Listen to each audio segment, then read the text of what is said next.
There was a real-life Cinderella story in Kyoto in the early 1900s, a story of beauty, love, riches, and a broken heart. Oyuki was a 20-year-old geisha. Geisha are called geiko in Kyoto, by the way. In 1901, Oyuki met her American client, George Denison Morgan, better known as J.P. Morgan's nephew, age 30. George was on an emotional trip to Japan after he broke up with his girlfriend, but he fell deeply in love with Oyuki and proposed. She didn't accept at first, but after George visited her all the way from the US 3 times the next 4 years, by ship, she was like, "Okay, Curious George, I can see that not only do you have money, but you got guts.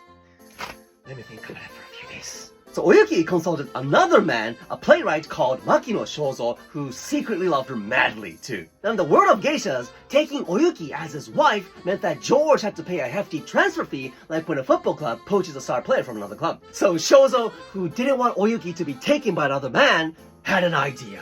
So this guy is rich, I hear.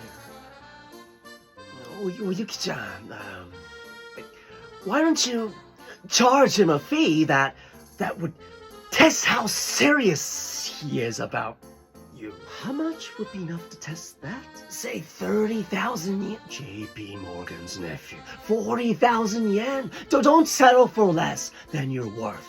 I mean, 40,000 yen. That's like my income times 5 lives. It's difficult to convert money in the past to today's money, but 40,000 yen was right around $5 million if it were today. So when Oyuki laid out the conditions to Georgie was like, 40,000 yen, $5 million. I have it here. So in 1904, sick rich George Morgan boarded a ship headed back to the US with his wife, Oyuki Morgan. Heartbroken Shozo wrote a play about his lost love, which became a huge hit. He went on to make films, and eventually he was called the father of Japanese cinema. What love does to your life.